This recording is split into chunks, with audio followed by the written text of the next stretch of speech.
Hello friends, welcome to Code Worm. তো বন্ধুরা, আজকে আমরা একটি কোড এডিটরের ব্যাপারে শিখব। কোড এডিটর আমরা এতদিন নোটপ্যাড প্লাস প্লাস ইউজ করছিলাম।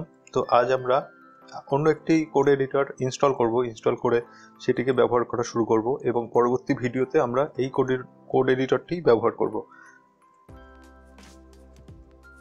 তো আপনারা যদি গুগলে গিয়ে সার্চ করেন brackets.io, এই যে সার্চ বারটি রয়েছে, তো এখানে এসে brackets.io এই ওয়েবসাইটটি যদি সার্চ করেন তাহলে আপনারা এই যে ওয়েবসাইটটি পাবেন। এই ওয়েবসাইটে এসে ডাউনলোড ব্র্যাকেটস 1.141, অর্থাৎ এই যে ভার্সনটি রয়েছে, এই ভার্সনটি আমি আজকে যখন রেকর্ড করছি তখন এই মুহূর্তে আমাদের কাছে এই ভার্সনটি রয়েছে অ্যাভেলেবেল। তো আপনারা যদি ভবিষ্যতে এসে এই ভিডিওটি এখন দেখেন তো হয়তো এতদিনে এটি চেঞ্জ হয়ে গেছে ভার্সনটি, তো সেটি কোনো ব্যাপার নয়, আপনারা যে কোনো ভার্সনই ডাউনলোড করে নিতে পারবেন। তো আমার সিস্টেমে এই মুহূর্তে ডাউনলোড করা আছে, তো আমি ডাউনলোড করছি না। তো ডাউনলোড পদ্ধতি খুবই সহজ, আপনাকে জাস্ট ক্লিক করতে হবে, তারপরে এটি ডাউনলোড স্টার্ট হয়ে যাবে। ফাইলটি একটু বড়, তো সেই জন্য আপনাকে ধৈর্য ধরে কিছুটা সময় দিতে হবে ডাউনলোড করার জন্য। তো আপনার যদি নেটের স্পিড যথেষ্ট ভালো থাকে তো বেশি সময় লাগবে না। এটি দেখতে পাচ্ছেন যে 76.7 MBর একটি ফাইল। তো আমার কাছে ডাউনলোড করা আছে, ইনস্টল করা আছে, আমি এটিকে ক্যান্সেল করছি। আমি যদি এই এডিটরটি ওপেন করলে আপনারাও এরকম নিশ্চয়ই একটি স্ক্রিন দেখতে পাবেন, ব্ল্যাক স্ক্রিন। তো এখানে আপনারা কোডিং শুরু করতে পারেন। তো কোডিং শুরু করার জন্য আপনাকে কি করতে হবে, এই যে ফাইলটি আমি ইউজ করছিলাম, এই ফাইলটিকে জাস্ট ড্র্যাগ করবেন। ড্র্যাগ করে এনে আপনি এখানে জাস্ট পেস্ট করে দেবেন। পেস্ট করলে আপনি যে কোডিংটি দেখতে পাচ্ছিলেন নোটপ্যাড প্লাস প্লাসে এতদিন, সেটি এখন এখানে দেখতে পাবেন। তো এখানে কিছু হয়তো চেঞ্জেস দেখতে পাচ্ছেন যে আমাদের কালার যেগুলো আছে সেগুলো চেঞ্জ হয়ে গেছে, ব্যাকগ্রাউন্ডটি ব্ল্যাক হয়ে গেছে। এছাড়াও আমরা আরও সহজভাবে এখানে বুঝতে পারছি কোনটি অ্যাট্রিবিউট আর কোনটি আমার মানে অ্যাট্রিবিউটের নেম কোনটি আর ভ্যালু কোনটি। আর স্টাইলিং যেটি করেছিলাম আমরা, স্টাইলের ভিতরের যে স্টাইলটি আছে মানে কালার কম্বিনেশন আছে সেটিও চেঞ্জ হয়ে গেছে। তো এটি হেল্পফুল কিভাবে, তো দেখুন, আমি যখন নোটপ্যাড প্লাস প্লাসে একটি ট্যাগ শুরু করছিলাম, তো সেই ট্যাগটি আমার শুরু করার জন্য H1 লিখে ক্লোজ করার পরে ক্লোজিং ট্যাগটিও লিখতে হচ্ছিল। আর এক্ষেত্রে খেয়াল করুন, ক্লোজিং ট্যাগটি আমার লেখার প্রয়োজন নেই, এটি অটোমেটিক ক্লোজ করে দেবে। এছাড়াও আরও অনেকের ফেসিলিটিস রয়েছে, যেমন আমাকে H1 ট্যাগটি শুরু করার জন্য অ্যাঙ্গেল ব্র্যাকেটটি পর্যন্ত দেওয়ার প্রয়োজন নেই। আমি যদি সিম্পল H1 লিখে ট্যাব প্রেস করি তো আমাকে এটি ক্লোজ করে দেবে। ওকে, আর ইমেজ যে ফাইল আছে, যদি ইমেজ ট্যাগ লেখার দরকার হয় তো আমি একই রকমভাবে IMG লিখে যদি ট্যাব দিই তো আমাকে অ্যাট্রিবিউট যেগুলো আছে, সোর্স, অল্ট, এগুলো সবকটাই আমাকে হেল্প করবে। তো এটাকে মানে লিখে দেবে এরা, এই ট্যাব একটিমাত্র ট্যাব প্রেস করার সঙ্গে সঙ্গে। আরও ফেসিলিটিস দেখুন, আমি যদি এখানে প্যারাগ্রাফ লিখতে চাই তো পি লেখার পরে আমি যদি ট্যাব দিই তো পি ট্যাগটি ওপেনিং ক্লোজিং সহ চলে আসবে।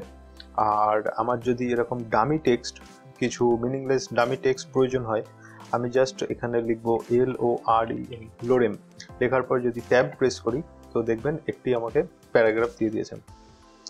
তো এভাবে আরও ফেসিলিটিস আছে। আমরা যখন এরপর থেকে যখন ব্র্যাকেটসে কাজ করতে থাকবো তখন দেখবেন যে অনেক ধরনের হেল্প এখান থেকে পাচ্ছি।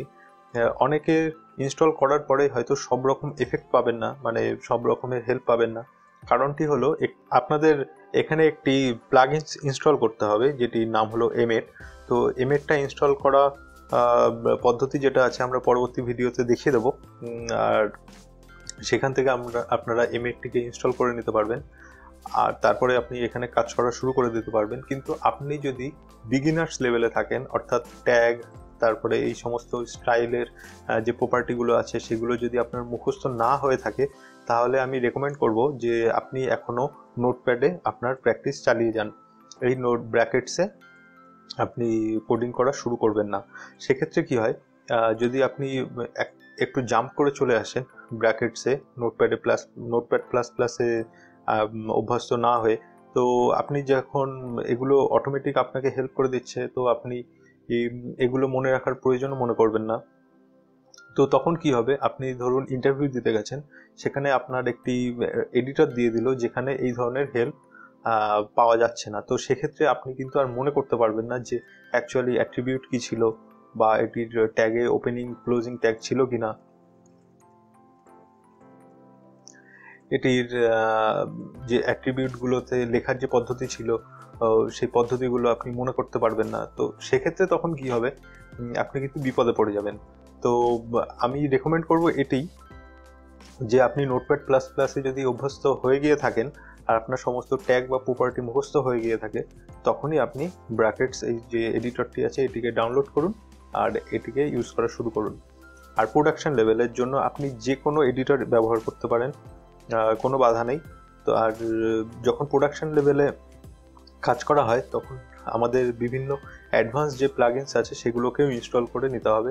তো আমি আমাদের ভিডিও যখন চলতে থাকবে, আমাদের এপিসোড চলতে থাকবে, সেই সময় আপনাদেরকে দেখিয়ে দেবো কিভাবে ইনস্টল করতে হয় আর সেগুলোকে কিভাবে আমাদের কাজে লাগাতে হয়। তো আশা করি এই ভিডিওটি আপনারা বুঝতে পেরেছেন যে এই নতুন এডিটরটি সম্পর্কে। আর এডিটরের এই যে কালার থিম আছে সেই কালার থিমগুলো চেঞ্জ করা যায়। এভাবে ভিউতে এসে যদি আপনি থিমে যান, তো থিমে যাওয়ার পর এখানে বিভিন্ন ধরনের থিম আছে, সেই থিমগুলোকে ইনস্টলও করা যায় আর ডিলিটও করা যায়। তো বাই ডিফল্ট ডার্ক রয়েছে, আর আপনারা হয়তো এখানে দুটো অপশানই পাবেন, ডার্ক থিম আর একটি লাইট থিম আছে। তো লাইট থিম আমার পার্সোনালি পছন্দ হয় না, কারণ এখানে লেখা পড়তে একটু অসুবিধা হয়। আর যেহেতু আমাদের কাজ অনেক বেশিরভাগ সময় এই এডিটরেরই কেটে যায়, সময়টা এডিটরে থেকেই কেটে যায়, তো সেক্ষেত্রে আমাদের চোখের ক্ষেত্রেও এই কালারটি ঠিক সুইটেবল নয়। আর সেই জন্য আমি রেকমেন্ড করব আপনারা যে থিমটি ডার্ক মোডে আছে সেই ডার্ক মোডটিকে সিলেক্ট করে নেবেন। তো ডার্ক মোডে এইভাবে দেখতে পাবেন আপনার এডিটরটি। তো দেখতে পাচ্ছেন যে এটা অনেক ভালো, মানে চোখের পক্ষে যথেষ্ট ভালো। আর যে হাইলাইট যেগুলো করছি আমরা সেগুলো খুব ইজিলি দেখতে পাচ্ছি। তো এই ভিডিওতে ব্যাস এইটুখানি বলার ছিল। তো আপনারা ইনস্টল করবেন, নিজেরা এক্সপেরিমেন্ট করবেন, দেখবেন যে অনেক নতুন নতুন জিনিস শিখতে পারবেন। আর ইউটিউবে আপনারা যদি সার্চ করেন তো এডিটর সম্পর্কে, ব্র্যাকেটস এডিটর সম্পর্কে প্রচুর ভিডিও পেয়ে যাবেন, আপনারা সেখান থেকেও শিখে নিতে পারবেন। তো আমি আমাদের মেন যে ফোকাস আছে সেটি হলো HTML ক্লাসের ওপরে, সেটাতেই আমি ফোকাস থাকতে চাইছি। আর আপনাদের যদি আমার কাছ থেকে জানার ইচ্ছা থাকে যে এডিটরের বিষয়, তাহলে আমাদের কমেন্ট সেকশানে জানাবেন। আর ভিডিওটি ভালো লেগে থাকলে লাইক, শেয়ার, সাবস্ক্রাইব করবেন। আশা করছি আমাদের এই ভিডিওটি আপনাদের ভালো লেগেছে।